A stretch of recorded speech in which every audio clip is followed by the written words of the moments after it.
बिस्मिल्लाहिर्रहमानिर्रहीम। मोहतरम नाज़रीन व सामीन, अस्सलाम वालेकुम। पेश खिदमत है सबरंग डाइजेस्ट में शाया होने वाला शकील आदिल ज़ादा का तहरीर करदा मशहूर ज़माना नावल बाज़ीगर।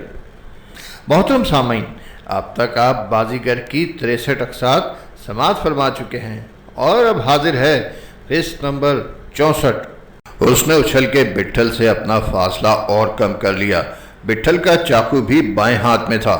वो रत्ना की तरह उछला और कूदा नहीं, कुछ आगे जाके रुक गया। रत्ना को भी ठहरना पड़ा, मगर उसके हाथ पहले ही हल्ले में बिट्ठल का निशाना लेने के लिए बेकरार थे। दोनों एक दूसरे के आमने सामने खड़े थे। रत्ना के होंठ भिंचे हुए, नथने फूले हुए थे। उसकी आंखें सर से पांव तक बिट्ठल का अहाता किए हुए थीं। वो हाथ झटक झटक के बिट्ठल को जुम्बिश करने पर उकसा रहा था, जो अपनी जगह जम सा गया था। रत्ना को उस पर हमला करने के लिए बज़ाहिर कोई रुकावट नहीं थी, मगर बिट्ठल की इस बेहरकती ने उसे और ज्यादा मोहताज कर दिया था और वो कुछ तिलमिलाने लगा था। सहन में सुकूत मुसल्लत था। हर तरफ हिसार बनाए रत्ना के आदमी जैसे लम्हे गिन रहे थे। उनकी गर्दनें आगे निकली हुई थीं, आंखें फटी हुई। हम भी एक कोने में दम रोके खड़े थे। हलाकू और साटे मेरे बाजुओं से चिपके हुए थे। जामू अपना गाल खुरच रहा था। सबकी नजरें एक ही तरफ लगी हुई थी। बहुत दिनों बाद बिट्ठल किसी के सामने यूं चाकू खोले खड़ा था। हमें किसी और बात की इतनी फिक्र नहीं थी जितनी रत्ना की तरफ से थी। उससे कोई भी हरकत बैद नहीं थी और उधर बिट्ठल का पैर सूजा हुआ था। रत्ना के जिस्म पर एक हैजान तारी था। बिट्ठल को एक जगह जमे देख के उसकी हालत कुछ और इस्तरारी हो गई थी।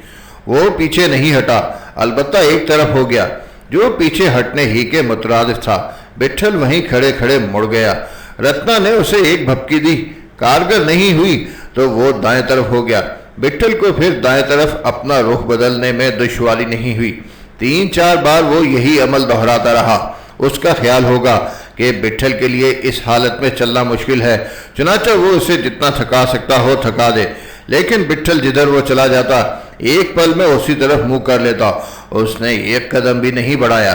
वो रत्ना से जो कुछ कहना चाहता था, रत्ना भी उसे समझ गया था। इसीलिए वो उसके करीब आने और एक जगह जमे रहने के मौके से फायदा उठाने के बजाय पहले उसे थका देने की तगोदो में था। रत्ना के लिए ये सूरत हाल अजीब और वहशत अंगेज थी कि कोई इस तरह चाकू थाने खड़ा रहे, 1 इंच भी ना हिल के दे और वो उसके करीब ना जा सके।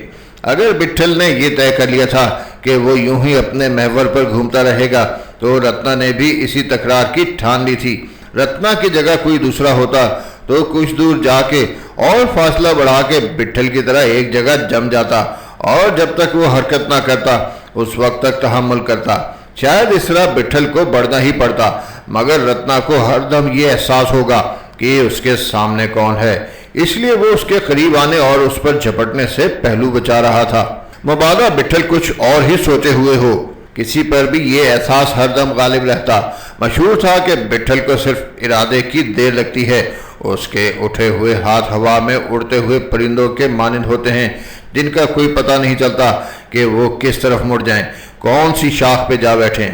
बिट्ठल के हाथ गिरे हुए नहीं थे। रत्ना की तरह वो भी उन्हें फैलाए हुए था। उसका सर, आंखें, कांधे मुतहरिक थे, मगर वो एक जगह खड़ा था। खासी देर बाद रत्ना के जहन में वही तदबीर आई जिस पर उसे पहले से अमल करना चाहिए था, यानी उसने अपना फासला ज्यादा कर लिया। बिट्ठल फिर भी नहीं हटा। रत्ना के लिए ये नाकाबिले बर्दाश्त था। कुछ देर तो वो इंतजार करता रहा, फिर जय भवानी का नारा लगा के दहाड़ता हुआ आगे आया। मालूम होता था कि सीधे बिट्ठल के पेट में चाकू घोंप देगा, लेकिन वो सिर्फ आजमाइशन आया था। 3-4 फीट का फासला रह गया तो अचानक पलट के दाएं तरफ हो गया, फिर वहीं से उल्टे कदमों वापस आया। इस तेजी से आके उसका एकदम पलट जाना आसान काम नहीं था। उससे उसके जिस्म की फुर्ती और जोर का अंदाजा लगाया जा सकता था। उसे अपने जिस्म पर पूरा काबू हासिल था। उसकी बात इस हद तक दुरुस्त ही लगती थी कि वो बरसों खाली नहीं बैठा रहा, जिस्म को तराशता खराशता रहा है। ये सब उसके कीने ही ने कराया होगा, जो कलकत्ते से निकाले जाने पर वो बिट्ठल के लिए अपने दिल में भर के गया था। कोई बात जरूर होगी जो इतने अरसे बाद उसने कलकत्ते वापस होने का फैसला कर लिया था। एक फासले पर लौट के वो चंद लम्हे अपनी सांसें दुरुस्त करता रहा। फिर जख्म के अंदाज में उसने दोबारा बिट्ठल की जानिब दौड़ लगाई, मगर इस बार वो कुछ और ही इरादा करके गया था। बिट्ठल के करीब जाके पहले तो उसने हस्बे साबिक अपनी झोंक संभाली और दाएं तरफ मुड़ा। फिर वापस होने के बजाय बाएं तरफ आना चाहता था कि बिट्ठल ने दफातन अपना चाकू फेंक दिया और ऐन उसी लम्हे एक कदम आगे बढ़ के दाएं हाथ को जोर से झटका दिया। मेरी खुली आंखों की बीनाई शायद एक लहजे को जाती रही थी। दूसरे लहजे बिट्ठल का पंजा रुस्तम के चाकू वाले हाथ का पहुंचा पकड़े हुए था। अभी हमें अपने देखे हुए पर यकीन नहीं आया था कि रत्ना ने बिगड़ के बिट्ठल के जख्मी पैर पर ठोकर मारी और अपने दूसरे हाथ से उसकी थोड़ी पर जरब लगानी चाहिए। बिट्ठल को अंदाजा ही होगा कि रत्ना यही कुछ करेगा, इसलिए उसने उसका दूसरा हाथ खुला रहने दिया था। रत्ना देख नहीं सका कि बिट्ठल ने इस असना में अपना खाली हाथ सर के ऊपर मोड़ के रखा हुआ है। अगर उसने देख लिया था तो समझ नहीं सका, या उस वक्त देखा जब वो जरब के लिए अपना हाथ बढ़ा चुका था। बिट्ठल ने कुछ आगे खिसक के उसकी जरब और यकीनी बना दी और जरब बर्दाश्त कर ली, मगर इधर रत्ना का हाथ उसकी थोड़ी तक पहुंचा कि उधर ऊपर किसी कुल्हाड़ी के मानद उसने अपने उठे हुए हाथ से जरब लगाई। बिट्ठल ने इस बात का ख्याल रखा था कि जिस वक्त वो ऊपर से अपनी थोड़ी तक रत्ना के बड़े हुए हाथ पर जरब लगाए तो रत्ना का हाथ थोड़ी से नीचे गिर के अपने और उसके दरमियान मौलक फासले के दरमियान झूलता न रह जाए, वरना जरब का नतीजा ना निकलता। कोई नतीजा इस सूरत में बरामद हो सकता था कि रत्ना का हाथ कहीं अटक जाए। आगे खिसकने की यही वजह थी। रत्ना का हाथ बिट्ठल की थोड़ी से हट के उसके सीने पर आके टिका था। सहन रत्ना की चीख से गूंज उठा। बिट्ठल ने साथ ही उसके चाकू वाले हाथ पर पंजे से जोर दिया था। चाकू अब रत्ना से संभला नहीं रह सकता था, वो तो गिरा ही था। रत्ना भी लड़खड़ाने लगा। बिट्ठल ने अपने जख्मी पैर से उसके पेट में ठोकर मारी और जैसे ही वो जमीन पर चित गिरा, बिट्ठल ने बढ़ के उसकी थोड़ी पर अपना पैर जमा दिया। रत्ना में उठने की सकत ही नहीं रही थी। उसका एक हाथ टूट चुका था, मगर दूसरे हाथ से उसने बिट्ठल का पांव पकड़ने की कोशिश की, मगर नीचे उसकी थोड़ी दबी हुई थी। जितना वो जोर करता, थोड़ी पर बिट्ठल के पैर का दबाव उतना ही बढ़ जाता। बिट्ठल ने झुक के उसका चाकू उठाया और सहन में चारों तरफ सर घुमा के देखा। रत्ना के आदमी उसे घूर रहे थे। रत्ना के दोबारा जख्म लगाने और जमीन पर चित गिरने के दरमियान का अरसा इतना मुख्तसर था कि सबको अपनी आंखों का धोखा मालूम होता होगा, मगर रत्ना उनके सामने फर्श पर पड़ा कराह रहा था। हम सब ने अपने अपने चाकू निकाल लिए थे, मगर जामों के पुकारने पर रत्ना के आदमी आगे नहीं बढ़े और फिर हर तरफ से गिरने वाले चाकुओं की झनकार फर्श पर उठी। उन्होंने अपने चाकू बिट्ठल के पैरों पर डाल दिए थे। हम सब फौरन सहन में बिखर गए। सूलम ने तमंचा निकाल लिया था, लेकिन रत्ना के आदमियों को एक तरफ सिमटे और नंगे हाथों देख के उसने तमंचा वापस जेब में रख लिया। शायद उसे उन लोगों को ये जताना मकसूद था कि हमारे पास तमंचे भी हैं। सूलम की ये एहतियात अब बेमानी थी। सहन का एक चक्कर लगा के जामो लपकता हुआ बिट्ठल के पास पहुंचा। तुम अभी हट जाओ। वो झरझराती आवाज में जिद करने लगा कि रत्ना को उसके हवाले कर दिया जाए। बिट्ठल ने पहले इनकार कर दिया, मगर फिर मान गया। उठा के उधर बैठक में फेंक दे, उसने तुलसी से कहा। मूर्ति को भी उधर ले जाऊं उस्ताद? देवी के सामने ही इसकी बलि हो, जामू मचल के बोला। इतनी जल्दी छुटकारा दिला देगा? उधर ले जाके जरा इसकी खातिर तो कर ले, अड्डे का उस्ताद है ये। रत्ना भी ये सब सुन रहा था। उसने कराहते हुए कुछ कहने की कोशिश की थी कि बिट्ठल ने उसके मुंह से पैर हटा के कूले पर ठोकर मारी। रत्ना टांगे फेंकने और बिलकने लगा। उसे उठाते हुए जामो ने उसका वही हाथ पकड़ा जो टूट चुका था। रत्ना की चीखें निकल गई, मगर जामो उसे ठोकरें मारता हुआ सहन से ले गया। उधर से जीनी उसके पीछे भागा। बिट्ठल ही ने उसे जामू के साथ जाने का इशारा किया होगा। मैं जामू के साथ अंदर नहीं गया था। रत्ना के गिरते ही सहन में कुछ देर के लिए खुलबली सी हुई थी। फिर जैसे हर चीज ठहरती गई। हरियाला, बदरू और चटगामा एक कोने में दुबके हुए थे। रत्ना के आदमियों की जानिब से इत्मीनान करने के बाद मैं लौटा तो बिट्ठल सहन के वश में उसी जगह खामोश खड़ा था। मैं उसका हाथ थाम के चौकी तक खींचता हुआ ले आया। बैठ जाओ, मैंने आहिस्तगी से कहा। उसने बुझी बुझी नजरों से मुझे देखा और मेरी बात मान ली। फिर मैंने फर्श पर उकड़ूं बैठ के उसका पैर अपने जानों पर रख लिया। सब ठीक है रे, वो थके हुए लहजे में बोला। लेकिन मैंने उससे पूछे बगैर पट्टी खोल दी।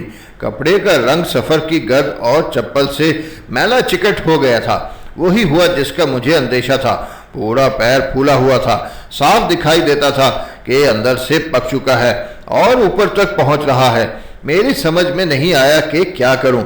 उसे देख के मेरे हाथ पांव खुद फूलने लगे थे। पट्टी खोल के मैंने गलती की थी। बिट्ठल को भी उसे देखने का मौका मिल गया और सहन में खड़े हुए दूसरे लोगों को भी। गली में अड्डे के करीब मदन पहलवान नामी एक जिराफ रहता था, मगर बाहर लोगों का हजूम था। मदन भी उन्हीं में शामिल होगा। ऐसे में उससे ढूंढना आसान नहीं था। मुझे याद था कि बैठक के बराबर वाले कमरे में मरहम और दवाओं का एक संदूकचा रखा रहता है।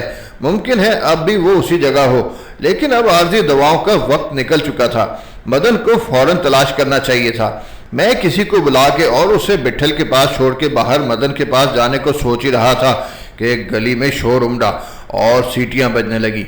अभी मैं कुछ समझ नहीं पाया था कि चंद सिपाही, इंस्पेक्टर दाऊद दयाल और पुलिस का एक और अफसर तकरीबन भागते हुए अंदर दाखिल हुए। दाऊद दयाल और दूसरे अफसर दोनों के हाथों में तमंचे थे। तमाम दरवाजे खुले हुए थे। गली में लोगों की भीड़ थी। पुलिस की आमद किसी वक्त भी मतवक्को थी, लेकिन मुझे ये देखकर हैरत हुई कि हलाकू भी उनके साथ था। अभी चंद मिनट पहले मैंने उसे यहीं देखा था। दाऊद दयाल घबराया हुआ आया था और तमंचा ताने चारों तरफ आंखें फाड़ फाड़ के देख रहा था। आओ दाऊद जी, आओ, बड़ी देर कर दी, बिट्ठल ने उठने की कोशिश करते हुए कहा। मैंने उसे उठने नहीं दिया। ये क्या हो रहा है? वो बौखलाए हुए लहजे में बोला। अभी इधर अपने पास रसान से बैठो। रत्ना किधर है? दाऊद दयाल की नजरें हर तरफ मंडला रही थी। उधर बैठक में बलि के लिए तैयार है। अपने माथुर साहब बहादुर किधर हैं? बिट्ठल ने उसकी बात का जवाब नहीं दिया। वो भी आ रहे होंगे। लेकिन बिट्ठल, ये सब क्या है? इसको ही दिखाने के लिए आपको बुलवाया था। अच्छा हुआ रास्ते में मिल गए। सब ठीक है साहब, तमंचे को अंदर पेटी में डाल लो, भारी बहुत लगता है। दाऊद दयाल खुद ही देख रहा था कि तमंचे की जरूरत नहीं है। उसने उसे हॉलिस्टर में ओढ़स लिया, उसके साथी अफसर ने भी। मगर ये अंदर कौन चीख रहा है? दाऊद दयाल वहशत से बोला। बैठक से बार बार रत्ना की चीखें उठ रही थी। जामों के हाथ नहीं रुके होंगे। आवाज भी नहीं पहचानते, और कौन होगा दाऊद जी? तुम्हें इस बात की इजाजत नहीं दी जा सकती। अपने 11 बांकों को मिट्टी करने की इजाजत फिर आप ही ने दी होगी। अभी धीरज रखो, माथुर साहब को आ जाने दो। बैठक का दरवाज़ा खुलवाओ, वो हुक्मिया लहजे में बोला। दरवाजे पर ताला नहीं पड़ा है, पर अंदर जाने की क्या ज़रूरत है? इधर ये सुल्तानिये हाजिर हैं। बिट्ठल रत्ना के आदमियों की तरफ मुंह उठा के बोला। पहले इन्हीं को देख लो, 2-4 काम के मिल जाएंगे। वैसे सभी अपने को उठाई गिरे दिखाई दे रहे हैं। इंस्पेक्टर दाऊद दयाल ने बिट्ठल की बात आधी सुनी आधी नहीं, सरपट बैठक की तरफ दौड़ा। बैठक का दरवाज़ा बंद था, मगर अंदर से कुंडी नहीं लगी हुई थी। साथ ही सिपाही भी अंदर दौड़ पड़े और उन्होंने जामू और जेनी को पकड़ के बाहर धकेल दिया। लेकिन रत्ना की चीखें बंद नहीं हुई। बिट्ठल भी फिर चौकी पर बैठा नहीं रहा। किसी ताखीर के बगैर मेरे जानों से उसने अपना पांव खींचा और तेज कदमों से लंगड़ाता हुआ बैठक की तरफ जाने लगा। अभी वो अंदर नहीं गया था कि डीएसपी माथुर, एसपी जोशी और एक दूसरा अफसर कई सिपाहियों के साथ हड़बड़ाए हुए सहन में दाखिल हुए। बिट्ठल रुक गया। आप ही का इंतजार था माथुर साहब, बिट्ठल ने उसके करीब जाके ज़ेरे लबी से कहा। शायद मुझसे अपनी जिंदगी की सबसे बड़ी गलती हो गई है उस्ताद बिट्ठल, माथुर तमतमाती हुई आवाज में बोला। उसका चेहरा भी लाल हो रहा था। आप ही के बोलों का ख्याल था सरकार, वरना इस बेसींगे की इधर राख भी नहीं मिलती। हाँ, अपने हाथ में जिंदगी भर ऐंठन होती रहेगी। माथुर पलकें पटपटाने लगा। मुझे यकीन था कि तुम नहीं भूले होगे, वो जोश में बोला। आप नहीं होते तो शायद भूल भी जाते। मगर तुम यहाँ ये सब? डीएसपी माथुर सटपटाए हुए लहजे में बोला और कुछ कहे बगैर बिट्ठल का मुंह तकने लगा। कोई जवाब देने के बजाय बिट्ठल बैठक की तरफ मुड़ गया। माथुर और जोशी भी उसके साथ अंदर चले गए। इंस्पेक्टर दाऊद दयाल वहां पहले से मौजूद था। बिट्ठल के सिवा हम में से कोई भी अंदर नहीं गया। जामो और जीनी को सिपाहियों ने पकड़ रखा था। वो उनसे अपने आप को छुड़ाने की बेकार कोशिश कर रहे थे। अंदर से रत्ना के बिलखने की आवाज़ें अचानक और तेज हो गईं। देर तक वो बाहर नहीं निकले। बिट्ठल के पैर पे अब पट्टी नहीं थी। जिस वक्त सिपाही रत्ना को थामे बाहर लाए, उससे चला भी नहीं जा रहा था। जामू ने उसे अधमुआ कर दिया था। मुंह और नाक से खून बह रहा था। जामू ने शायद उसकी कोहनियां जमीन से रगड़ी थी। वो भी जख्मी थी। उसकी गर्दन ढलकी ढलकी जाती थी। पैरों की उंगलियां कुचली हुई नजर आती थीं। गिरेबान चाक था और फटी हुई वास्कोट कंधे पर झूल रही थी। तुम सब भी हमारे साथ चलोगे? एसपी जोशी ने बाहर आके हुक्म दिया। बिट्ठल ने सर उठा के तुंद नजरों से जोशी को देखा, फिर माथुर को। मैं दरमियान में बोलना चाहता था कि हम सबको ले चलो, बिट्ठल को यहीं रहने दो, लेकिन जब बिट्ठल ही के होंठ फड़फड़ा के रह गए तो मैं भी खामोश रहा। सिपाहियों की तादाद कम थी और रत्ना के आदमियों समेत हमारी ज्यादा। उन्होंने पहले रत्ना के आदमियों को हंकाते हुए बाहर निकाला। जब से पुलिस अड्डे पर आई थी, उनकी नजरें इधर उधर भटक रही थीं। मुमकिन है उनमें से किसी ने भागने का भी इरादा किया हो, लेकिन इतने लोगों की मौजूदगी में इसका कोई इम्कान नहीं था। पलटू साटे सूलम के साथ हरियाला, बदरू और चटगामा मुसलसल उन पर नजर रखे हुए थे और फिर पुलिस भी मौजूद थी। गली में अब लोगों के ठठ लगे हुए थे। बाहर रह जाने वाले सिपाही सीटियां बजा बजा के और लाठियों के जोर पर उन्हें इमारत से दूर रखे हुए थे। आगे पीछे पुलिस की कई गाड़ियां खड़ी थी। एहतियातन वो पूरा इंतजाम करके आए थे। रत्ना बाहर निकला तो पुलिस को एक दूसरे पर टूटते हुए लोगों को संभालना मुश्किल हो गया। हर सू चीखो पुकार मचने लगी, जैसे भीड़ में किसी को सांप नजर आ जाए। उसके पीछे हम थे। रत्ना और बिट्ठल को अलहदा एक जीप में बिठा दिया गया। फिर एक बड़ी बंद गाड़ी में वो हमें ठूंसने लगे। मैं और हलाकू गाड़ी से नीचे थे कि अचानक एक कंकरी मेरे सीने पर आके लगी। मेरी नज़र ठीक उसी सिमत गई जिधर से कंकरी आई थी। वहां मुझे लोगों के बीच में बंद दुकान के एक चबूतरे पर पीरू दादा खड़ा हुआ नजर आया। मेरी चीख निकलते निकलते रह गई। पीरू ने आँख के इशारे से मुझे तसल्ली दी और अपना चेहरा लोगों के पीछे छुपा लिया। उसी वक्त सिपाहियों ने हमारी पीठ पर हाथ मार के हमें गाड़ी पर चढ़ने का हुक्म दिया और लोग भर गए। नीचे कोई बाकी ना रहा तो वो कोने में बंदूकें उठाए खड़े हो गए। दरवाज़ा बंद कर दिया गया और गाड़ी एक झटके से आगे बढ़ गई। गाड़ी के ऊपरी हिस्से में लोहे की जालियां लगी हुई थी। मैंने उनसे झांक के दोबारा पीरू दादा को देखने की कोशिश की, लेकिन उसका चेहरा मुझे फिर नजर नहीं आया। इलाके का थाना दूर नहीं था। गाड़ियों की रफ्तार सड़क पर लोगों की भीड़ होने की वजह से नुक्कड़ तक सुस्त रही। गली की सारी दुकानें बंद हो गई थीं। चंद मिनट बाद जब गाड़ी का दरवाज़ा खुला तो हम थाने के अहाते में थे। सिपाही बंदूकें और संगीनें लिए हर तरफ फैले हुए थे। सबको एक कमरे में कर दिया गया। वो हवालात तो नहीं थी, लेकिन आने के बाद वहां से बाहर निकलने पर पाबंदी आयद थी। दरवाजे पर सिपाही पहरा दे रहे थे। रत्ना के आदमियों को किसी दूसरे कमरे में रखा गया होगा। कमरे में सीलन की बिसात फैली हुई थी और एक छोटी मेज, दो कुर्सियों और दीवारों के साथ लोहे की मुकफ्फल अलमारियों के सिवा कुछ नहीं था। दरमियान में छत से लटका हुआ कम रोशनी का एक बल्ब टिमटिमा रहा था। फर्श नंगा था। मेरे जोड़ जोड़ में दर्द हो रहा था। सब दीवार के साथ टेक लगाए फर्श पर बिखर से गए। पहले ही सबके कपड़े गंदे थे और गंदे हो जाने से क्या फर्क पड़ता। जीनी सबसे ज्यादा थका हुआ लग रहा था। टांगे सुकेड़ के लेट गया। हलाकू उसकी टांगे दबाने लगा। रात का इब्तदाई हिस्सा था। हमें वहां आए हुए घंटे भर से ज्यादा हो गया। कोई हमें पूछने नहीं आया, ना बिट्ठल लौटा। मच्छरों ने बैठना दुश्वार कर दिया था। पलटू इब्तदा में गालियां बक रहा था। किसी ने कोई जवाब नहीं दिया तो घुटनों में सर दिए चुप बैठ गया। अड्डे पर या इस कमरे में लाने से पहले उन्होंने हमारी तलाशी भी नहीं ली थी। तलाशी लेते तो तमंचे देख के उनकी आंखें जरूर खेरा हो जाती। रात धीरे धीरे बढ़ रही थी। किसी के पास घड़ी नहीं थी, लेकिन झींगड़ों के शोर और पहरा देते हुए बूटों की गूंज बढ़ जाने से वक्त का अंदाजा होता था। सबकी आंखें दरवाजे पर लगी हुई थी। कई घंटे गुजर गए होंगे। बिट्ठल वापस नहीं आया। सिपाहियों ने हमसे खाने को भी नहीं पूछा था। सूलम ने उनसे पानी मंगवा लिया था। सुबह से अब तक हमने सिर्फ पानी पिया था। विट्ठल के ना आने की वजह से सभी बेचैन थे। मालूम नहीं उन्होंने उसे हमसे अलहदा क्यों कर दिया था। अब कौन सी बात पूछने को रह गई थी। उसके रोकने का कोई मकसद जरूर होगा। रत्ना थाने आके मुकर गया होगा, या हो सकता है हमसे चूक हो रही हो। रत्ना के सिवा किसी और तरफ हमारा ध्यान ही नहीं जाता था।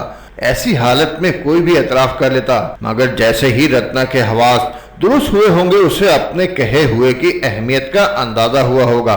मगर एक रत्ना ही अकेला नहीं था, उसके साथी भी उसके शरीक थे। और जैसा कि विट्ठल ने इंस्पेक्टर दाऊद दयाल को इशारा किया था कि सुल्तानी गवाहों की मौजूदगी में रत्ना को तंग करने की क्या ज़रूरत है। इतने बहुत से आदमियों में दो एक आदमियों को जिंदगी यकीनन ज़्यादा अजीज होगी। हम में से कोई माथुर और जोशी के साथ बैठक में नहीं गया था, मगर जब वो वापस रत्ना को लेके आए थे तो उनके चेहरे पर छाए हुए इज़्तिराब से जाहिर होता था कि वो कुछ समझ के कुछ जान के आए हैं, कोई ऐसी बात जो उनकी तवक्को के खिलाफ थी। फिर थाने ले चलने के लिए जोशी का हुक्म सुन के विट्ठल के मतोहिश होने का भी यही सबब होगा कि ये विट्ठल के लिए नाकाबिले फहम था। वो उसे थाने लेके आ गए और अब उसे रोके हुए थे।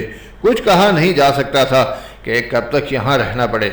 सारी रात सारा दिन और ना जाने कितने दिन सबके जिस्म फर्श पर एंडे हुए लोथड़े से पड़े थे, एक दूसरे पर ढहे हुए, जैसे अब इनमें कुछ बाकी ना रहा हो, सब हार गए हों। वो ज़बान से कुछ नहीं कहते थे, लेकिन मुझे हर लम्हे ये एहसास होता था कि वो मुझी को अपने दिल में बुरा भला कहते होंगे कि इसका साया ही मनूस है। हर रोज़ हज़ारों की गिनती कम हो जाती है, इसे मौत क्यों नहीं आ जाती। कुब्बन खान का ख्याल करके जामू के सीने में धुआं भर जाता होगा। शोली, लाला, साटे साथ ही जवान हुए थे।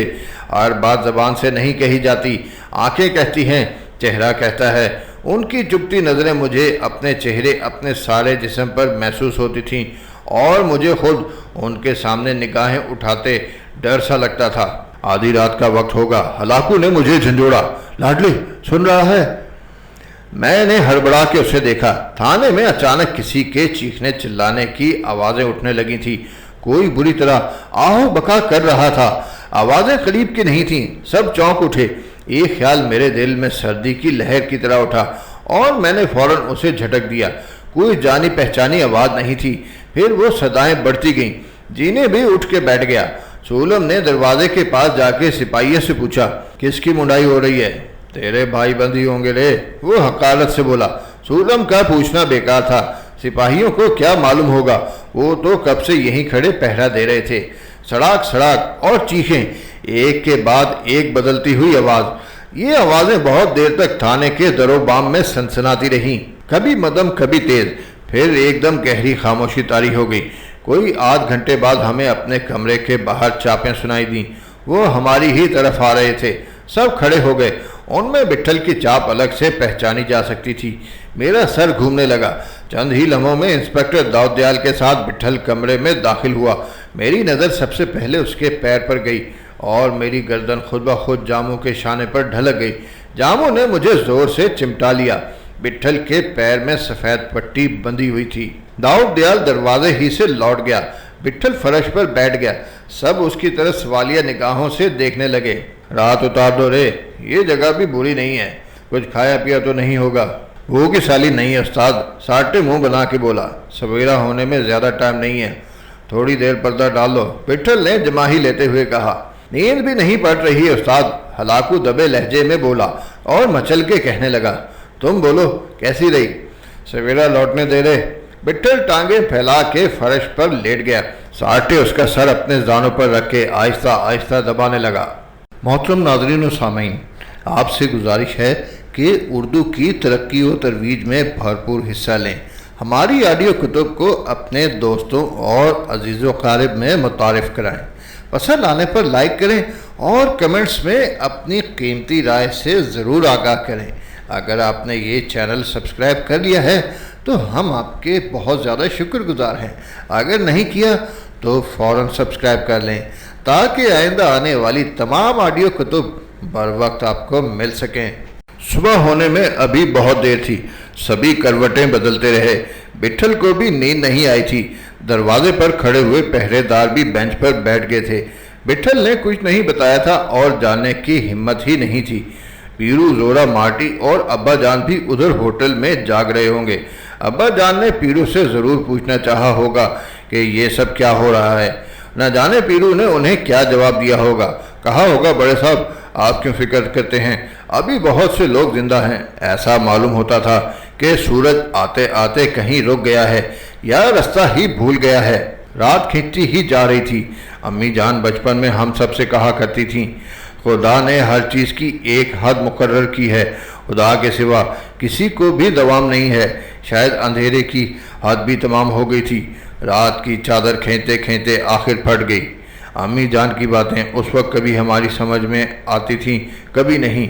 मैं उनसे तरह तरह के सवाल करता था। मुझे याद है जब उनसे कोई जवाब न बन पड़ता तो वो डांट कर कहती, बस ऐसा ही है, तू बहुत टिल्ली है, बाल की खाल निकालता है। वो होती तो मैं उनसे पूछा, अम्मी बहुत सी हदें तो कभी ख़त्म नहीं होती, बहुत से अंधेरे तो कभी ख़त्म नहीं होते। रात होती है, दिन निकलता है, मगर अंधेरा नहीं जाता। बहुत से अंधेरे सूरज की रोशनी भी दूर नहीं कर सकती। ना अंधेरा जाता है, ना मौत आती है। सुबह अभी पूरी तरह नमूदार नहीं हुई थी कि किसी सिपाही ने दरवाजे से आवाज़ लगाई, उस्ताद विट्ठल तैयार हो जाओ। विट्ठल ने साटे के जानों से सर उठाया और आंखें मलता हुआ उठ बैठा। किसी की आंख ही नहीं लगी थी जो उठने में वक्त लगता। विट्ठल के कहने पर सब यकलख्त खड़े हो गए। दरवाजे पर खड़े हुए सिपाही एक तरफ हट गए और एक सिपाही हमें थाने के अकबी हिस्से में ले आया। वहाँ खुले हुए नलों से शर पानी बह रहा था। विट्ठल, जामू, साटे और मेरे सिवा सभी ने अपने सर नलों के नीचे कर दिए। मुंह हाथ धो के हम वापस उसी कमरे में आए तो मेज़ पर नाश्ता लगा हुआ था, कचौरियाँ, स्लाइस, मक्खन और चाय। एक सिपाही गिलासों में चाय उंडेलता रहा। मुंह को सब कुछ अजनबी सा लग रहा था। हर एक ने दो दो गिलास चाय पी और कुछ ना कुछ जरूर खाया, फिर भी प्लेटों में बचा रह गया। नाश्ता करते करते कमरे में खासा उजाला हो चुका था, मगर हम उस वक्त तक वहीं रहे जब तक दूसरी बार सिपाहियों ने आके हमें बाहर आने को नहीं कहा, और वो कोई 10-15 मिनट बाद ही आ गया था। दालान में हमारे पहुंचते ही एक जानिब से इंस्पेक्टर दाऊद दयाल आ गया और उसके साथ एक दूसरा अफसर, सब इंस्पेक्टर सूरती। दोनों के चेहरे निखरे धुले हुए थे, लिबास बेशिकन था और दाढ़ियां मुंडी हुई थी, मगर भारी पपोटे और माथे की शिकनें चुगली खा रही थी कि वो रात भर जागते रहे हैं। हमें देख के दोनों के होंठों पर मुस्कुराहट सी फैल गई। दालान के सामने वही गाड़ी खड़ी थी जो गुज़िश्ता रात हमें अड्डे से लाई थी। दाऊद दयाल ड्राइवर के साथ अगली नशिस्त पर बैठ गया। सब इंस्पेक्टर सूरती और दूसरे सिपाही गाड़ी के पिछले बंद हिस्से में हमारे साथ बैठे। आध पौन घंटे की मुसाफत के बाद गाड़ी जिस इमारत में जाके ठहरी वो मेरी अच्छी तरह देखी भाली हुई थी। जिस वक्त मेरा मुकदमा जारी था मुझे रोज़ ही जेल से यहाँ लाया जाता था। विट्ठल आहिस्तगी से नीचे उतरा, फिर उसने जामू को बुलाया और साटे को भी, मुझे या किसी और को नहीं, बाकी सबको वहीं बैठे रहने की हिदायत करके वो चला गया। सिपाहियों में भी सिर्फ 2 सिपाही हमारी निगरानी को रह गए थे। धूप खूब चढ़ आई थी और कचहरी में लोगों का हुजूम बढ़ गया था। गाड़ी खुली हुई थी और हम आते जाते लोगों को बखूबी देख सकते थे। वही लोग, उसी तरह के लोग, हथकड़ियाँ लगे, मुंह छुपाए, सर झुकाए लोग। इमारत में उतनी ही भीड़ थी जितनी 9 साल पहले होती थी। जैसे कल की बात हो, जैसे कल रात ही कोरा मुझसे जुदा हुई हो। मुझे पसीना आने लगा। विट्ठल कोई 2 घंटे बाद लौटा। गाड़ी का दरवाज़ा फिर बंद कर दिया गया और कुछ देर बाद जब उसे दोबारा खोला गया तो हमारी आंखें चुंधी आ गईं। गाड़ी अड्डे के बाहर खड़ी थी। सबके हवास गुम थे। चंद लम्हों तक तो सब पर सकता सा तारी रहा, फिर सब एक दूसरे से लिपट गए। पलटू हुड़क हुड़क के रोने लगा और उसने सभी की आंखें भिगो दी। इंस्पेक्टर दाऊद दयाल भी गाड़ी से उतर आया था और एक तरफ विट्ठल का बाजू थामे कुछ कह रहा था। उसकी आंखें झिलमिला रही थी। गली में देखते देखते लोग फिर जमा होने लगे। अड्डे के रस्मी मालिक मूल जी ने आके ताला खोला। सारी इमारत वीरान पड़ी थी। बड़े दरवाजे से कमरे तक के खुले हिस्से में सामने फर्श पर रत्ना के आदमियों का कल का खून जमा हुआ था। सारे कमरे के दरवाजे खोल दिए गए। गली के लोग इमारत में घुस आए और फिर तो उनका एक तांता सा बन गया। जो भी आता कुछ न कुछ लेके जरूर आता। फूलों और मिठाई के दोनों का अंबार लग गया। हम सब एक दूसरे के चेहरे देख रहे थे और विट्ठल सहन के वश में पड़ी हुई चौकी पर आके बैठ गया था और हुक्के की नय उसके मुंह में दबी हुई थी। कन्हैया मनिहार उसके लिए ताज़ा हुक्का भर के लाया था। सब एक ख्वाब सा मालूम होता था। आने वालों को भी इस खबर पर यकीन नहीं आया होगा कि विट्ठल अड्डे पर वापस आ गया है, इसलिए वो खुद अपनी आंखों से उसे देखने आ रहे थे। कोई उसके हाथ पकड़ता, कोई पैर छूता, कोई सलाम करता, खैरियत पूछता, रत्ना की शिकायत करता, कोई रोने लगता और कुब्बन खान का जिक्र छेड़ देता। इस दौरान हरियाला और बदरू उस होटल से हमारा सामान ले आए थे जहां कल सुबह स्टेशन से निकलने के बाद हमने उसे छोड़ दिया था, मगर किसी ने कपड़े नहीं बदले। सेपहर विट्ठल को एक लम्हे की फुर्सत नहीं मिली और सेपहर को ही गली में एक बार फिर शोर उमड़ा। हम सब बाहर की तरफ भागे। वो सब आ रहे थे। वो सबसे आगे कांते था, बराबर में नसीब मियाँ, लखवा, गुल्लू, लैला, हरचरण और उसके पीछे वो सब। गली में दूर दूर तक उन्हीं के सर नजर आते थे। सबकी दाढ़ियां बड़ी हुई, बाल बिखरे हुए, आंखें वीरान और चेहरों पर वहशत बरस रही थी। कांते ने जैसे ही देखा, दीवानगी से मेरी तरफ चीखता हुआ लपका। इधर से मैं बढ़ा, उधर से उसने मुझे अपने बाजुओं में भींच लिया और मेरी गर्दन से सर रगड़ने लगा।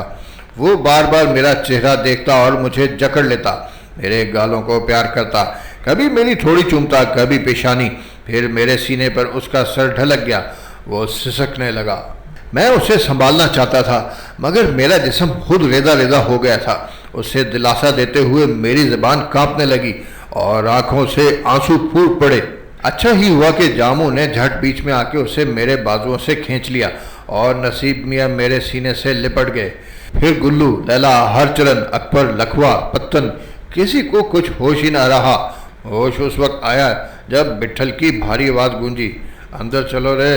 विट्ठल को दरवाजे पर खड़ा देख के सब हमें छोड़ के दीवानावार उसकी जानिब दौड़ पड़े और उन्होंने उसके गिर्द घेरा डाल दिया। अंदर चलो, विट्ठल ने आंखें मींच के कहा। अंदर आके वो बिल्कुल पागल हो गए थे। बार बार गले मिलते, कोई दौड़ के उसके पास जाता, कोई इसके पास। किसी एक जगह कोई टिकता ही ना था और किसी के पास कहने के लिए शायद कुछ नहीं था। कोई जबान खोलने की कोशिश करता तो आवाज़ साथ न देती। बस वो एक दूसरे को देखते रहते, फिर झपट के अपनी आगोश में भर लेते। हमारी वापसी की उन्हें कोई उम्मीद ही न रही होगी या उन्होंने बहुत शिद्दत से इंतज़ार किया था। सब टूटे फूटे बिखरे हुए से थे। लगता था 1.5 महीने से वो अपनी आंखें अपने सीने पर जबर करते रहे। उन्हें अड्डे पर मौजूद इलाके के लोगों का भी ख्याल नहीं आया। विट्ठल सर झुकाए बैठा था और वो उसकी गोद में उसके हाथों, उसके पैरों पर सर रखे बच्चों की तरह बिलक रहे थे। कांते देर तक विट्ठल के जानों पर सर रखे सिसकियां भरता रहा। विट्ठल ने उससे एक लफ्ज़ नहीं कहा था, मगर कांटे की आंखों की झड़ी नहीं थमी। उधर जामू बैठक के करीब नसीब मियाँ से चिमटा, हिचकियों से रो रहा था। नसीब मियाँ न जाने उससे क्या क्या कह रहे थे। अब तक किसी ने ध्यान नहीं दिया था, मगर लैला को ख्याल आ ही गया। वो मेरे पास आके बेकरारी से पूछने लगा, वजीर किधर है? मैं उसे क्या जवाब देता? मेरी खामोशी पर उसका मुंह खुले का खुला रह गया। मैंने उसे नहीं बताया, लेकिन सिर्फ वजीर ही नहीं, सुल्तान और मुन्नन मियाँ भी। लेकिन लैला ने फिर किसी के बारे में पूछा ही नहीं। उसका मुंह बिगड़ने लगा था। मैंने उसे अपने सीने में दबोच लिया। अड्डे पर पहले ही खासे लोग मौजूद थे। उनके आने से सहन भर गया। बाहर से लोगों की आमद रात तक जारी रही। सेठ मोलजी और गली के दूसरे लोगों ने सबके लिए रात के खाने का इंतजाम किया था। कुब्बन खान और उसके साथ जाने वालों की मौत के खाने का उधार उन पर वाजिब था। किसी का जी खाने को चाहता ही नहीं था, लेकिन सब ने इसरार करके फर्श पर बिछे हुए दस्तरखान पर हमें बिठा दिया। रात गए इलाके के सभी लोग वापस चले गए, मगर अड्डे के वो सारे आदमी जिनके घर मौजूद थे अपने घरों को नहीं गए। सार्टे विट्ठल को ऊपर वाले कमरे में ले गया। सब इधर उधर मुख्तलिफ कमरों में पड़ गए या सहन ही में दरिया बिछा के लेटे रहे। कांते, जामू, लैला और जेनी के साथ मैं भी ऊपरी मंजिल के एक कमरे में चला गया। जनी को जब मैं नुस्तरन के चुंगल से छुड़ा के अड्डे पर लाया था तो वो यहीं ठहरी थी। सब गुमसुम से थे और एक दूसरे से कुछ पूछते हुए झिझक रहे थे। नसीब मियाँ भी कुछ देर बाद ऊपर आ गए और हमें चुप देख के तसल्लियाँ देने लगे और खुद ही सब कुछ बताने लगे। फिर लैला भी चुप न रह सका और कांते की जबान भी आग उगलने लगी। सारी रात यूं ही गुजर गई। ऊपर आसमान पर कभी तारे निकल आते, कभी बदलियां छा जाती। सुबह के करीब हल्की बूंदें गिरने लगीं, मगर सब चारपाइयों पर पड़े रहे। उनके चेहरे पहले ही भीगे हुए थे, रात भर भीगते रहे थे। किसी को एक पल के लिए नींद नहीं आई थी। मैं समझ रहा था जैसे ही पीरू को थाने से हमारी अड्डे वापसी की इत्तला मिलेगी वो सीधा अड्डे का रुख करेगा, लेकिन वो रात तक नहीं आया। ये मुमकिन नहीं था कि उससे खबर ना हुई हो। कल थाने जाने के लिए हम गाड़ी में बैठ रहे थे तो वो मौजूद था। गोया वो सारा दिन इलाके ही में मंडलाता रहा था, क्योंकि उसे यकीन होगा कि स्टेशन से निकलने के बाद कहीं और जाने के बजाय हमारे कदम सीधे अड्डे की तरफ बढ़ेंगे। लेकिन हम आगे गए ही नहीं, वहीं स्टेशन से करीब पड़ने वाले पहले बड़े थाने की चारदीवारी में दाखिल हो गए। मुमकिन है वो इलाके के थाने के अतराफ भटकता रहा हो। हम वहाँ होते तो उसे दिखाई देते, मगर रात को उसने अपने आँखों से हमें पुलिस की गाड़ियों में बैठते देखा था और उसे खूब अंदाज़ा होगा कि हम अपने इलाके ही के थाने में जा सकते हैं। चुनांचे उसने किसी भी जरिए से सुनगुन लेने की कोशिश ज़रूर की होगी। थाने के करीब किसी होटल में बैठ के किसी सिपाही से राब्ता कायम करके हम सिर्फ एक रात वहाँ रहे थे। सुबह होते ही कचहरी चले गए थे। रात को थाने के गिर्द उसका चक्कर लगाना मशकूक होता और उसे कुछ पता भी ना चलता। लेकिन हम दोपहर को तो अड्डे वापस आ गए थे। हमें थाने जाते हुए देखने के बाद क्या वो मायूस हो गए होटल के कमरे में बंद हो गया?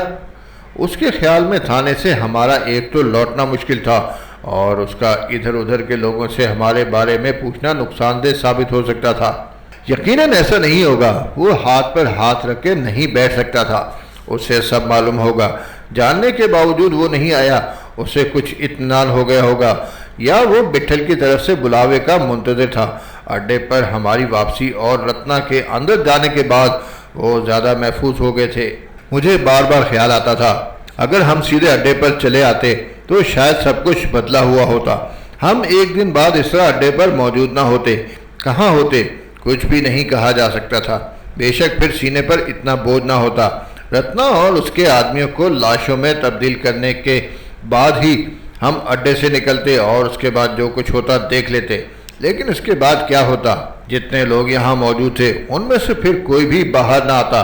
कांते, नसीब मियाँ, लैला और दूसरे लोग, कांते, नसीब मियाँ, लैला और दूसरे सब लोगों के चेहरे फिर कहीं और ही देखने नसीब होते।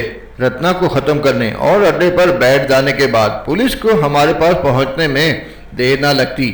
चाहे हम रत्ना और उसके आदमियों को जिंदा ज़मीन में दफन कर देते और उनकी हड्डियों की राख पर भी किसी की नज़र ना पड़ने देते, लेकिन पुलिस हमारे ही पास उनका पता पूछने आती। हम तसव्वुर ही कर सकते थे कि फिर क्या कुछ हो सकता था। बदरू की बातें सुनने के बाद सबकी आंखों में खून के सिवा कुछ नहीं था। बिट्ठल जब अचानक थाने की चारदीवारी में जाने लगा था तो सबको अचंभा हुआ था और पुलिस अफसरों के सामने इतनी देर तक उसकी फजूल बातें सुन के सभी के जिस्म तिलमिला रहे थे। उस वक्त किसी की समझ में कुछ नहीं आ रहा था। सबके दिल में एक ही बेकली थी कि वो किसी तरह जल्द अज जल्द अड्डे पर पहुंच जाएं। अंधेपन में हमारे पैर कहीं भी पड़ सकते थे। बदरू और हरियाले ने जो कुछ कहा था उसकी तस्दीक पुलिस के सिवा किसी और से नहीं हो सकती थी। यूं भी बदरू के बकौल पुलिस को हमारी तलाश थी तो हमें उससे छुपना भी नहीं चाहिए था, वरना बदरू ने मशवरा दिया था कि हम स्टेशन ही से लौट जाएं। पुलिस ही से हमें अपनी तलाश की असल वजह मालूम हो सकती थी।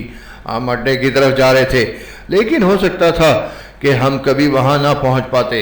रास्ते ही में हमारे आगे रुकावटें खड़ी कर दी जाती और फिर पुलिस का तौर ये ना होता। उनके तौर का अंदाज़ा हमें इब्तदा ही में हो गया था। उस वक्त जब थाने में हमारे आने से खलबली मच गई थी। उनका रवैया उससे कतई मुख्तलिफ होता। अगर वो हमें खुद खींच के लाते और हमारी तलाशी ले ले के तमंचे और हथियार बरामद करते, वो हमसे पूछते कि हम इतने दिनों कहाँ रहे, हम वही जवाबात देते जो हमने दिए थे। हम उन्हें कभी ना बताते कि हिंदुस्तान में थे ही नहीं, लेकिन शायद वो इस तरह ना समझ पाते जिस तरह उन्होंने अब समझा बूझा था। रत्ना क्यों अंदर नहीं गया? रत्ना नहीं तो फिर और कौन था? कुब्बन खान ने इतने अरसे में इतने बड़े दुश्मन कैसे पैदा कर लिए? हमें तो इतना भी पता नहीं था कि हमारे वारंट निकले हुए हैं या नहीं। उन्होंने वारंट गालिबन इसलिए जारी नहीं किए थे कि हम किसी तरह कलकत्ते वापस आ जाएं। थाने से निकल के जैसे हम इलाके में दाखिल हुए थे वैसे कभी न जा पाते, न अड्डे पर रत्ना के सामने हम यूं अपने हाथ रोके रख सकने पर कादिर होते। हमारी आंखें बहकती रहती और हमारे पांव औंधे सीधे पड़ते। पुलिस भी अड्डे पर आने में इतनी देर न लगाती और ना विट्ठल रत्ना को इतना वक्त देता। वो अड्डे की इमारत के बजाय गली के नुक्कड़ पर ना उतरता, अपने ही घर चोरों की तरह दाखिल होते। उन्होंने हमारी अदम मौजूदगी में हमारे बारे में जो जहन में बिठाया था वो हमारी अपनी ही वजह से था कि हम मौजूद नहीं थे। उन्होंने दूसरे शहरों की पुलिस से भी हमारे मुतालिक यकीनन कोई राब्ता रखा होगा और हर जगह से उन्हें नफ़ी में जवाब मिला होगा। 2-3 दिन हवालात में रख के हमें जेल भेजने की इजाज़त हासिल कर लेना उनके लिए कोई मुश्किल नहीं था और पता नहीं वहाँ से हमारी वापसी कब होती। अड्डे से निकलने के बाद या अड्डे पर हमारी मौजूदगी के दौरान वो हम तक पहुँचते तो फिर वापसी उन्हीं की मर्ज़ी पर मुनहसर होती और इस बात पर कि हमने रत्ना के साथ कितनी रियायत की है या कोई रियायत नहीं की। इधर शहर के अड्डों के उस्ताद पुलिस के कानों में रोज़ नया शुशा छोड़ के हमारे दिन बढ़ाते रहते। अड्डे पर उस रात एक नसीब मियाँ ही थे जो बच गए। उनका कहना था कि सब कुछ अचानक हुआ। मामूल के मुताबिक रात गए इमारत के दरवाजे बंद कर दिए गए थे। अंदर 15 आदमी थे, 3 वो जिन्हें 4 दिन से कुब्बन खान ने उस वक्त तक रहने की इजाज़त दे दी थी जब तक वो अपना कोई इंतज़ाम ना कर लें। तीनों कलकत्ते में 9 वारे थे। उन्होंने बताया था कि वो दिल्ली से आए हैं और पुलिस उनका पीछा कर रही है। उस रात तीनों अचानक गायब हो गए। नसीब मियाँ या किसी और के जहन में दूर दूर तक गुमान न था कि वो रत्ना के आदमी हो सकते हैं। पूछगछ के वक्त वो किसी की तरफ इशारा नहीं कर सके, मगर 15 दिन बाद उन्हें जब रत्ना के अड्डे पर बैठने की खबर मिली तो उनके साथ सभी ने शोर मचाया। उनके पिछले बयानात मुख्तलिफ थे, फिर भी पुलिस ने रत्ना के सिलसिले में हर तरह की तफ्तीश की होगी, लेकिन रत्ना ने हर गोशा बंद कर रखा था, कोई रोज़न खुला हुआ नहीं था। कांते कहता था कि जैसे ही वो कलकत्ते वापस आया उसे अड्डे तक नहीं पहुंचने दिया गया, रास्ते ही में रोक लिया गया। वो बता सकता था कि वो फैज़ाबाद और बम्बई गया हुआ था, लेकिन वो नहीं चाहता था कि पुलिस जूलियन के घर या जरी की हवेली पहुंचे। वो ये बात किसी वक्त भी बता सकता था जब कोई चारा ना होता।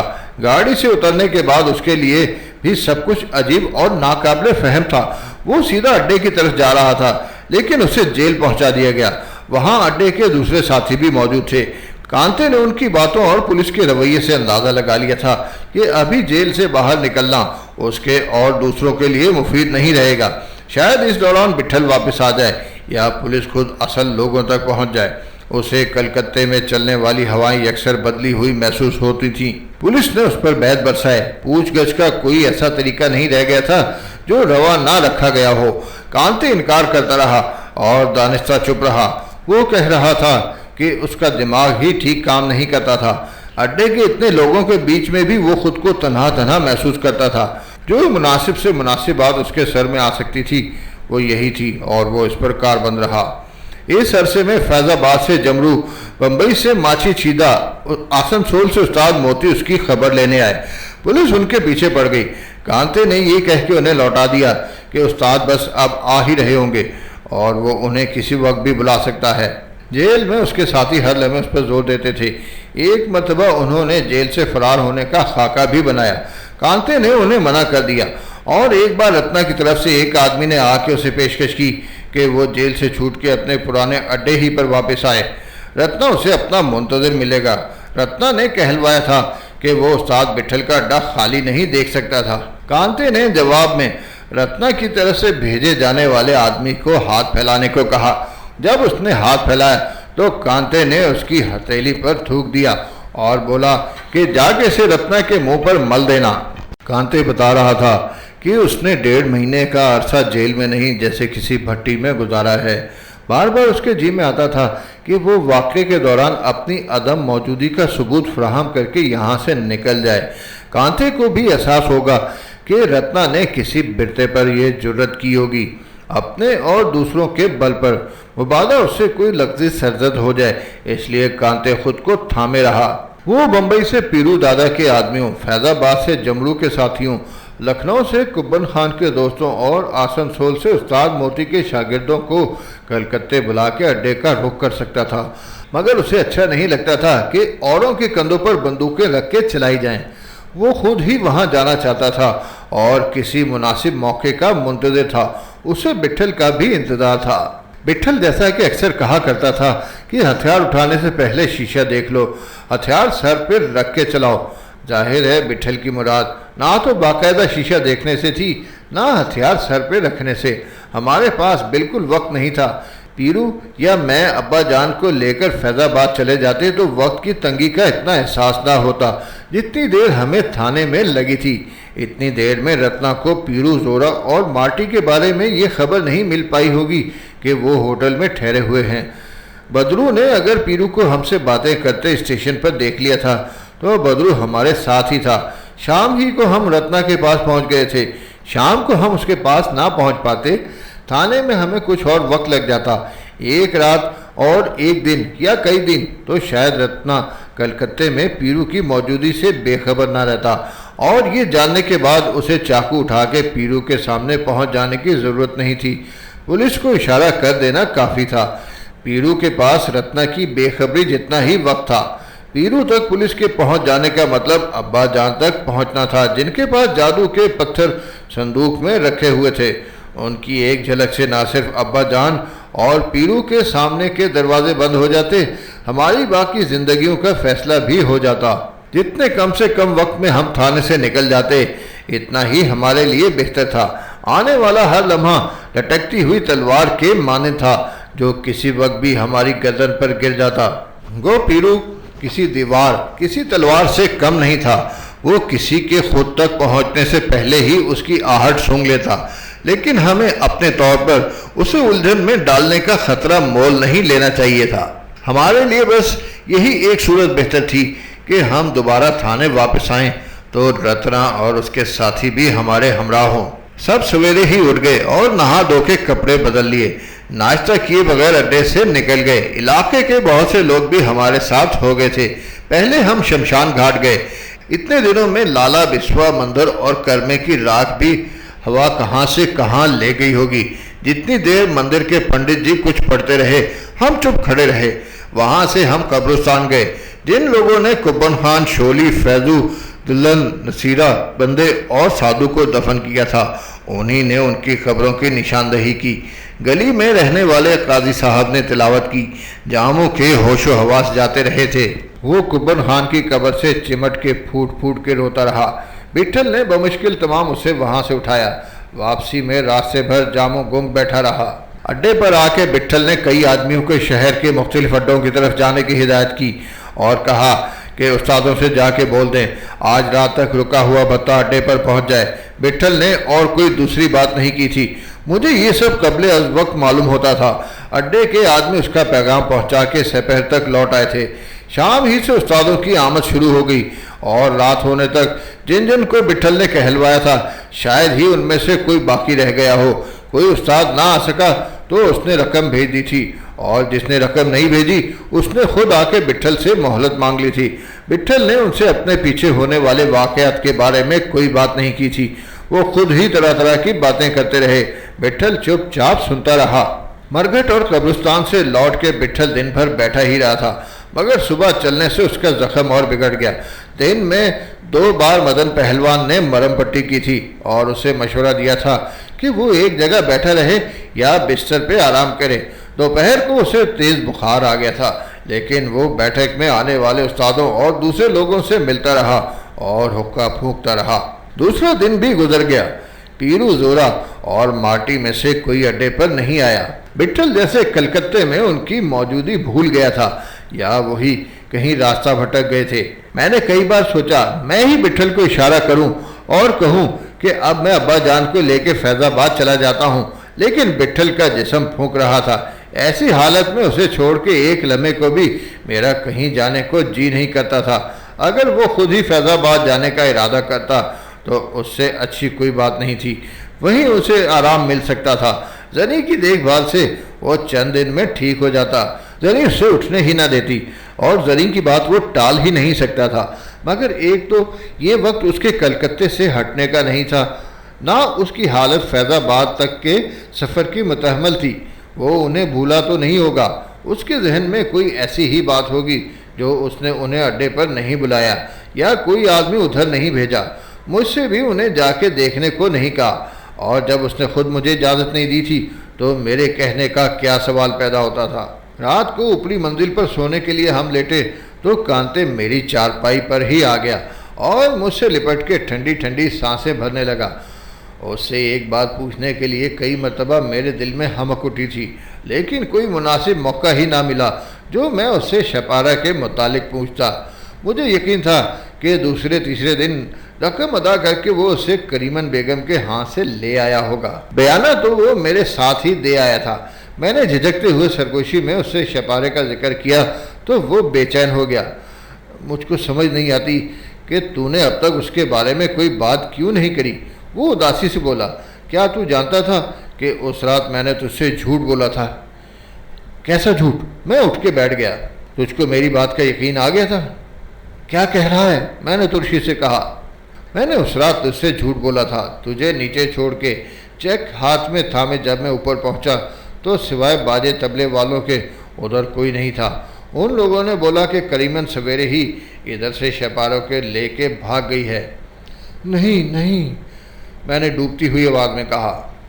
तुझको उस्ताद के साथ जाना था, इस वास्ते मैं नहीं बोला। वो हरामजादी उसे उसी दिन लेके शहर से निकल गई थी। लेकिन उसने तो वादा किया था, जितने पैसे वो मांगती थी हमने उससे ज़्यादा देने को कहा था। फिर वो उसे क्यों ले गई? ले गई, दिल में खराबी आ गई थी। और हो सकता है करमचंद सेठ ने अपने आने के बाद कोई बड़ी बोली दे के किसी को भेजा हो। मेरा दिल बैठने लगा। शपारे की किस्मत ही खराब थी। मैं उसे किधर ढूंढता? कांते बोला, पर मैंने सोच लिया था अपने को पता चल गया तो उस साली हराम की पिल्ली की आंखें ज़रूर निकाल लूँगा।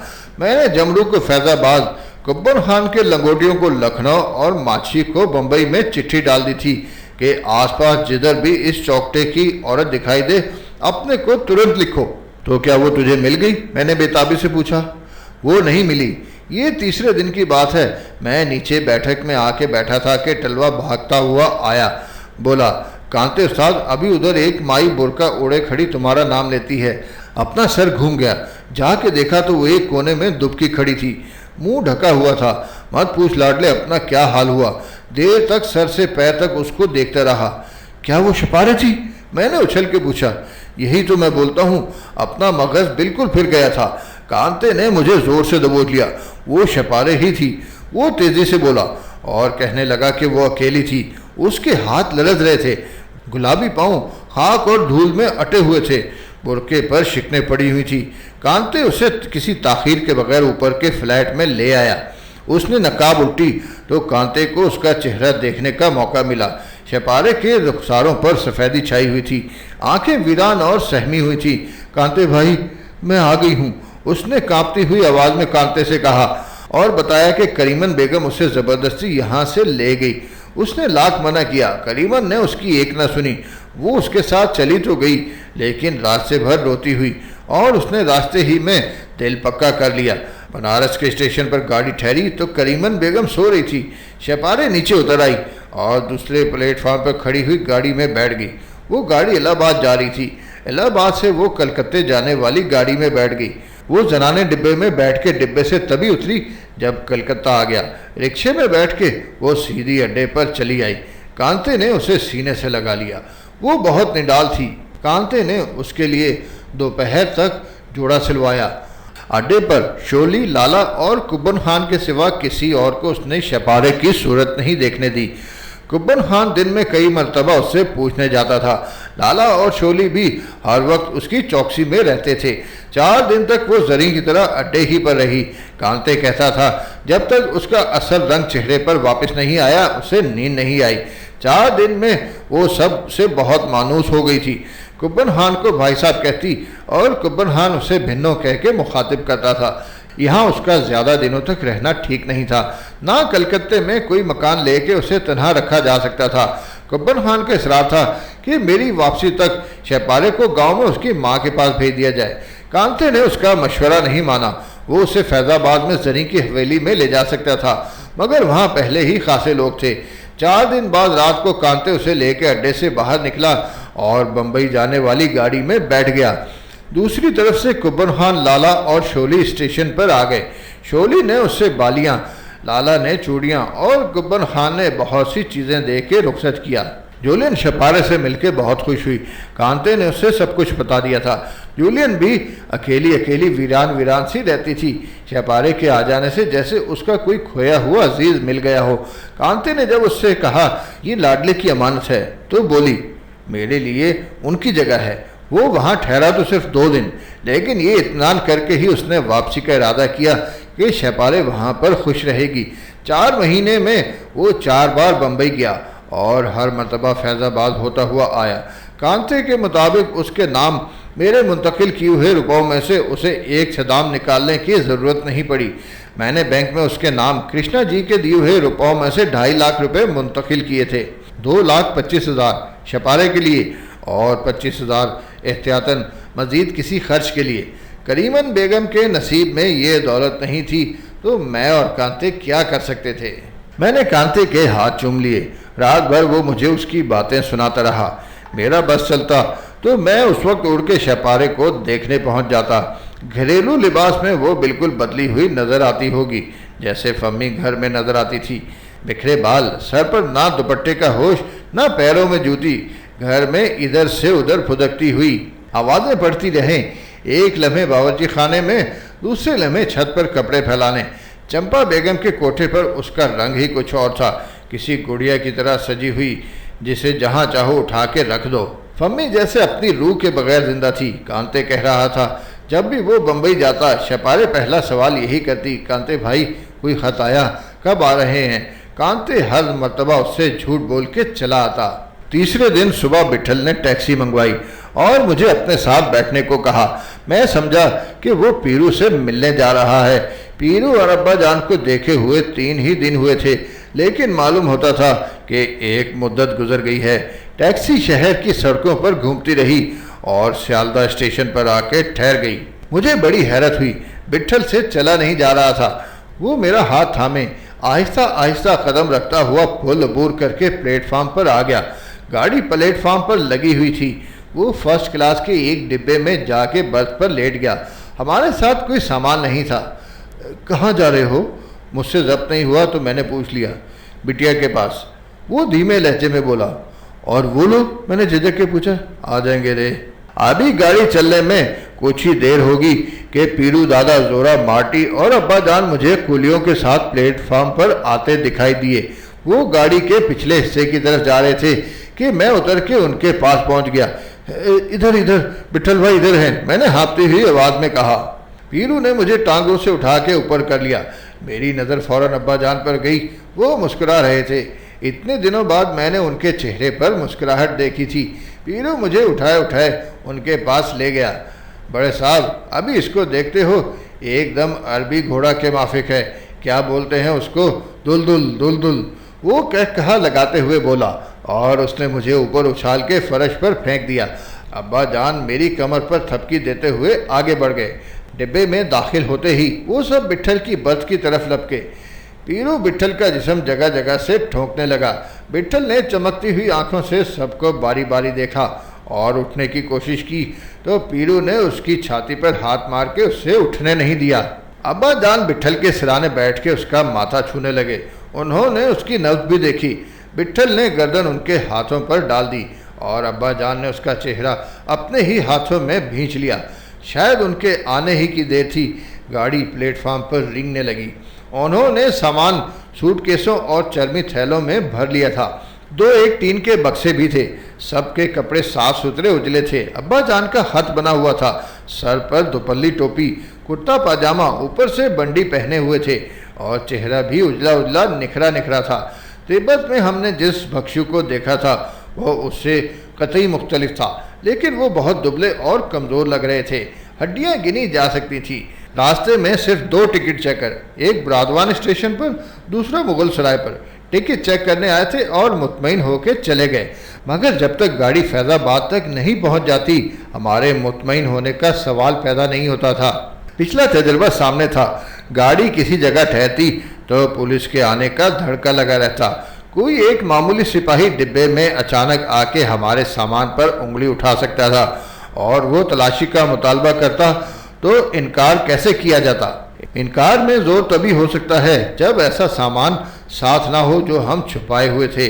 महल, किले, हाथी, घोड़े, गुलामों की फौज, बांदियां, जरनिगार, मलबूसात, इज्जत, शान, सभी कुछ इन संदूकों में बंद था। जिसकी नज़र पड़ता सुन हो जाता, दिमाग फट जाता। फर्स्ट क्लास के मुसाफिरों के सामान की इस तरह तलाशी नहीं ली जाती, लेकिन ये कोई कानून नहीं था। किसी को किसी जगह भी शक हो सकता था। गाड़ी की रफ्तार इब्तदा में तेज थी, बाद में सुस्त पड़ गई। एक स्टेशन पर लेट हुई तो लेट होती गई। आसनसोल से आगे मैं अब्बा जान की बर्थ पर जाके बैठ गया था। मैंने इरादा किया कि फ़रोख फरियाल, फारिहा और अकबर के बारे में उनसे पूछूं, मगर अब्बा जान ही के ख्याल से पूछने की हिम्मत नहीं पड़ती थी। कोई ऐसी वैसी बात हुई तो मेरे कुरेदने पर उनके ज़ख्म ताज़ा हो जाएंगे। फिर ये भी ख्याल आता कि वो अपने दिल में कहीं ये ना सोच रहे हों कि 9 साल में मेरे जहन पर धूल जम गई है। ताहम मैंने लब नहीं खोले। आज नहीं तो कल, कल नहीं तो परसों उन्हें बताना ही था। मुझे नहीं तो जहांगीर को। मेरी तरह जहांगीर को उनसे पूछते हुए कोई झिझक नहीं होगी, क्योंकि उसके सामने फम्मी घर से तो निकली, मगर उसने उसे महफिल में हार सिंगार किए बैठे नहीं देखा था। फैज़ाबाद करीब आते आते गाड़ी लेट होने के सबब दूर हो जाता था।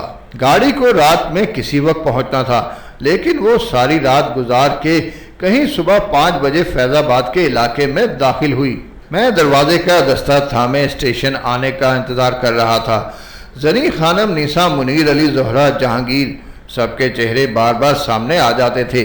मेरी रगों में सनसनाहट सी होने लगती थी। मार्टी भी मेरे पहलू में दरवाजे पर आके खड़ा हो गया था। मिट्ठल को फिर उठना पड़ा।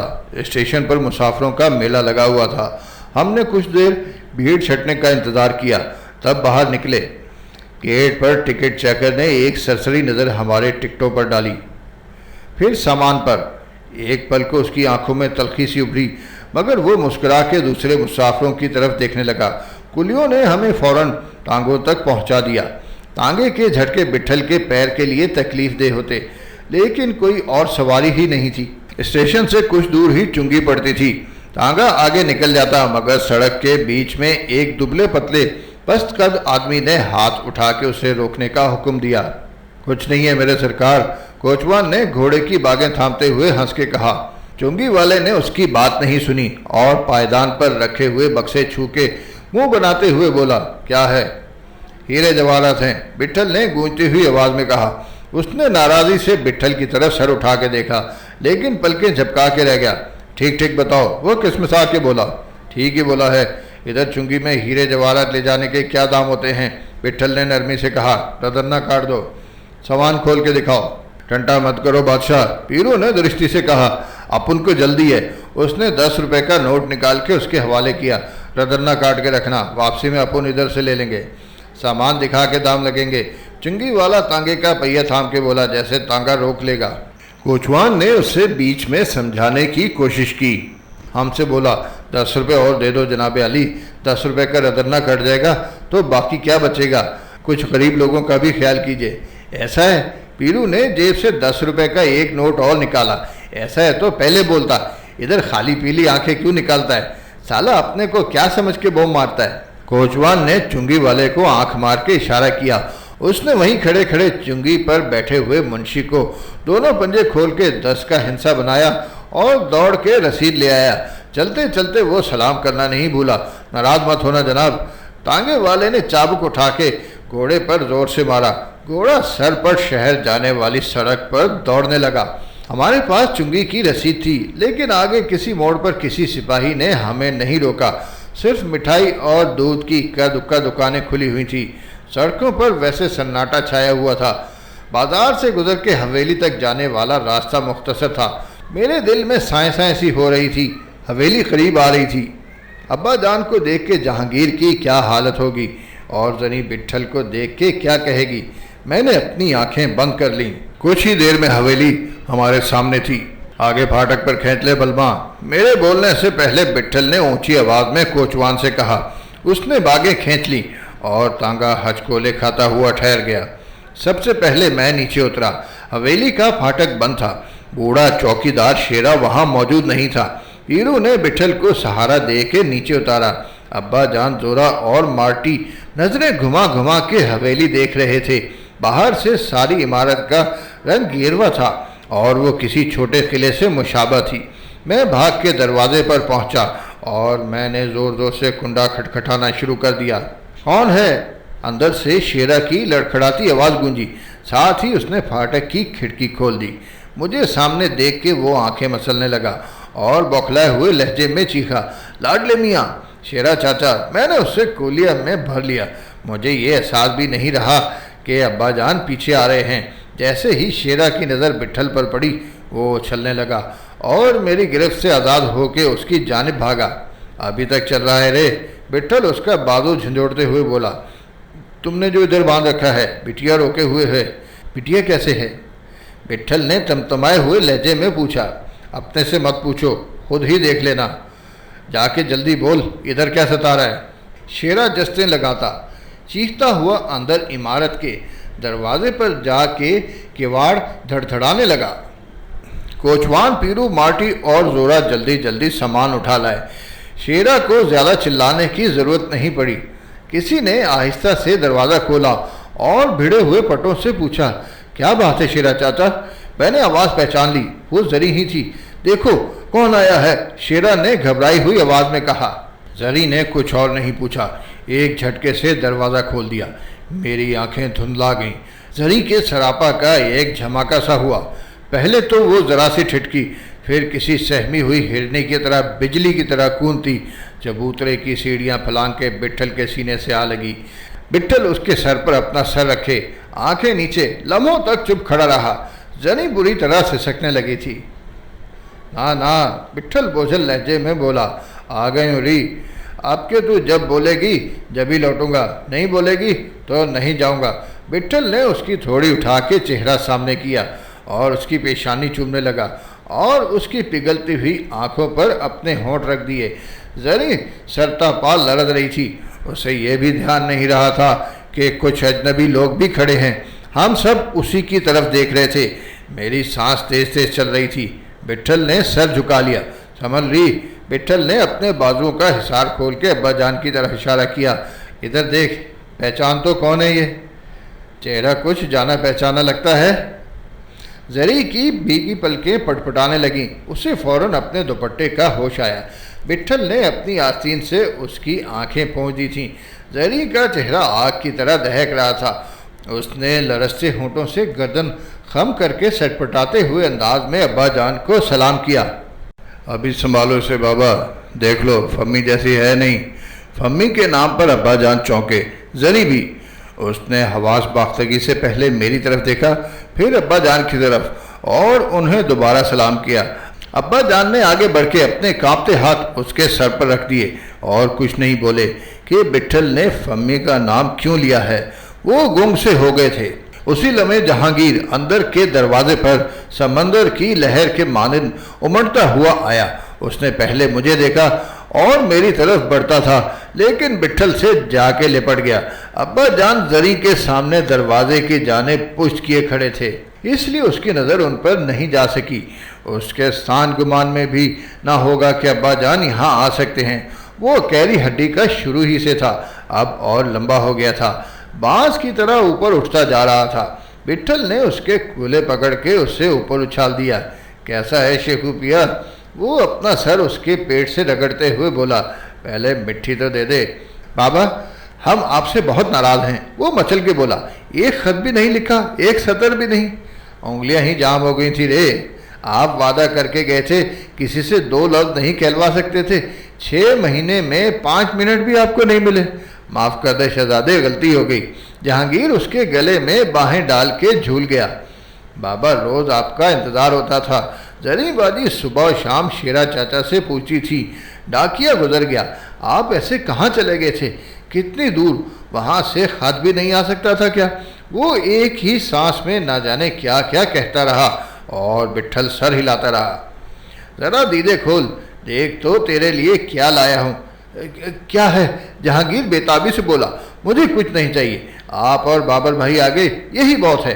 दिल में अजीब अजीब हौल आते थे, सभी दुआएं करते थे। इधर तो देख, पीछे कौन खड़ा है? कौन? जहांगीर ने मान पलट के देखा।